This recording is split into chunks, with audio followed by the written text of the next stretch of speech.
Hi guys! For this video, nandito tayo ngayon sa Payapay Seafood Park. Bibisitahin natin dito sa loob kasi isa ito sa pinakabagong pasyalan dito sa Tacloban City. Tara, let's! Samahan nyo kaming maglibot!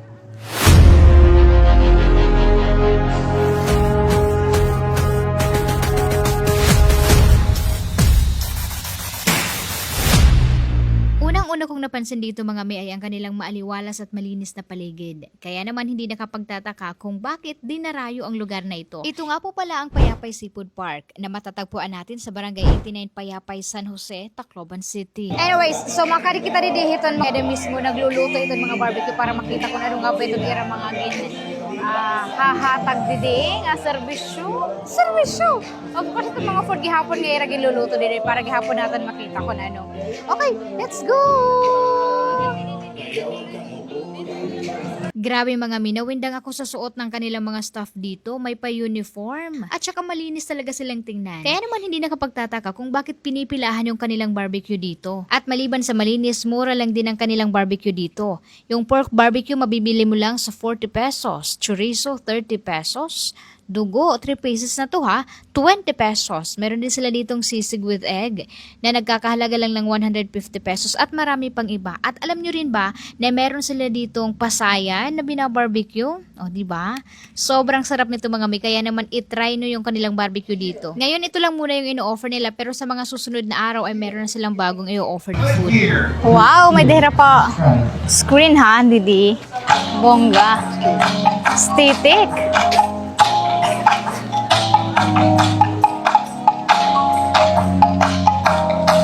On the beat, anti-drop slave. Gusto kita, baby, hindi ko na kaya.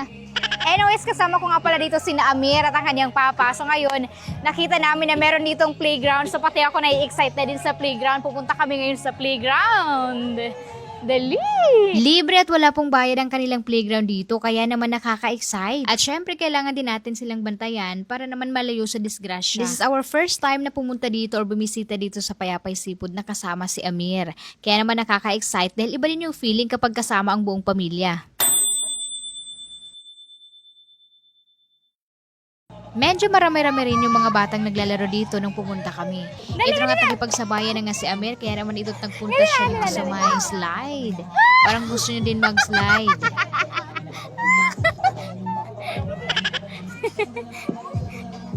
Ilang araw ding hindi namin naipasyal sa Amir dahil nga pareho kaming busy sa trabaho. Kaya naman kapag meron kaming time, ay sinusulit namin ang mga oras or araw na kasama namin ang aming anak or maipasyal man lang namin sa park or kung saan mang lugar kung saan pa pwede kaming makapag-banding. Kaya naman sa mga mamis natin dyan, kailangan nating ipasyal din ang ating mga anak kasama ang ating buong pamilya. At isa itong Payapay Seafood Park ang pinaka-ma-recommend ko sa inyo na talagang napaka-the best na puntahan kasamang yung buong pamilya, barkada, or kung sino pa man ang gusto nyong isama. Kung gusto niyo mag-relax, mag-chill, pumunta lang po kayo dito sa Payapay Seafood Park. Smile.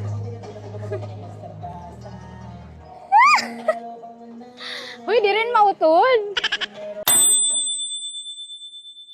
Anyway, so this area mga may ada di dog park. So pwede din mag-play ito yung mga dog ng mga dara. No? Mga animals na yung dara pwede din mag-play. Ato dito nga area. So, pwede na talaga mag-dine in? Yes, of course. Pwede gihapon ka mo diri mag-dine in. Kanina, ang tabok hini nga dog park, playpen naman para hiton mga kids. Nakato kami kanina, kaupo di Amir, kaya nag-play hiya. So this is their dog park mga mi. Tingnan nyo naman, maluwag siya tsaka malinis. And I'm sure, sigurado talaga ako na mag-i-enjoy ang inyong mga puppy dito kapag isama nyo. Kaya huwag kang mag-alala, isama nyo dito kung pupunta kayo dito sa Payapay Seafood Park. Medyo nakakapagod nga lang talagang maglibot-libot lalong-lalo na kapag meron kayong kasamang baby. Like ito si Emer, sobrang kulit. Hindi ko maintindihan kung gusto nang umuwi or kung gusto pa talaga niya magstay. But anyways, pagod na pagod ng auntie nyo dyan mga me. Hindi ko kinaya ang powers ni Amir talaga, parang naka-Mighty C. The Alkaline Vitamin C. Damot ira din mga staff. Tapos nagpaka-uniform. Para parehas nila mga sulot. Nagpaka-uniform. Grabe. Oh, damo actually. Oh, see? Perfect. Tapos ito sulot nera, hito nera, i-color, hito nera uniform. Hito na, nera color theme is Yellow green. Hi, anak. Hi.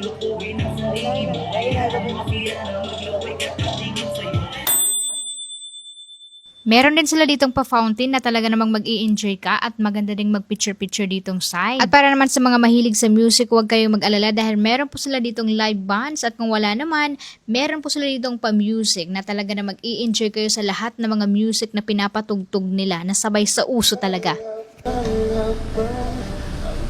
Wala ka na, nagbabaka sakali, lilingon ka pa. Hindi na ba mababalik ang mga sandali? Kaya kung may lalim pa ang iyong ngiti. Mga may alam nyo ba na maliban sa kanilang pa-live band dito, meron din po sila ditong 24-hour fitness. Pwede kayo ditong mag-exercise, mga me.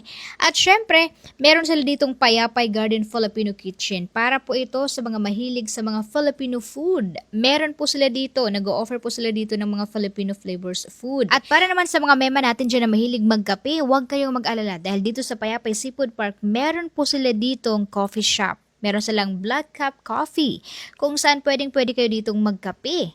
Depende sa'yo kung sinong gusto mong isama papunta dito. At syempre, meron din po sila ditong barber shop. Nakakalurke, complete package talaga dito, ano? Meron din po sila ditong Payapay Premium Outlet, Dug Park, yun yung nakita natin kanina, playground kung saan naglaro si Amer at meron din po sila ditong car wash. At kung parking area naman ang pag-uusapan, huwag kayong mag-alala dahil meron sila ditong parking area. Napakalawak na parking area mga mi. At kung CR naman ang pag-uusapan natin, meron po sila ditong CR at malinis na malinis mga mi. Katabi po ng kanilang restroom dito ay ang kanilang car wash. Kita niyo naman mga mi, maluwag din ang kanilang car wash dito. Kaya naman siguradong safe na safe ang yung mga sasakyan kung magpapa-car wash kayo dito sa kanila.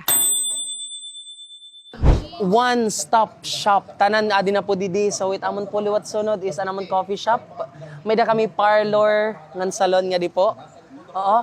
Haigbaw liwat is an aton Zumba area. Fitness area. Tas nga di po an aton gym. Haigbaw. Opo. And of course, di maiha, magkakami adalot kita nga dihin Ferris wheel, carousel. Nga to po itong area ha aton luyo. Tapos magkakami ada po nga dihin subdivision. Oh my God, nakaka-excite. Yes. Opo, as in super damo. Tapos nga to ang pinakaigbaw, may da kami magiging bagahit Studio 88. Kuan idea. So ganito ba, ang disco bar, ay pinakaigbaw sa ubos Korean seafood. Oo, tapos sa middle, ewan ko kung Asian seafood yung plan ni boss. Ayan, ganyan po dito. And of course, we also have acoustic band every Wednesday to Sundays. Ayan. So, maybe in the next future gihapon, mas exciting na itididi kay kumbaga, and mga future nga ma-okay din yan mga subdivision ni Bossing. Mas magiging convenient lawat para haira nga, okay nga, di kita ani ha park. Tanan po di high-ends, tas may da po kami gapon boutique. Ayan. Imported products, original, dere mga overruns. Original po, it will open soon. We're just waiting for our newly hired employees to arrive. Then after that, maybe we can start. Okay, para gihapon may showcase na namo na tao para magkameda nagip kaming grand opening. And especially nagip nga February 14 bangin kami with the event. We're working on it. Of course, para sa mga gustong maging searchy dyan. Of course, we have corresponding prizes. We're going to choose few ladies and gents, of course, to be seen on February 14. And of course, we also have prizes for the oldest couple to visit here. We also have hot dog giving, marshmallow giving, of course, para sa aton mga bata. And of course, we have free utilization and usage of our playground and our dog park.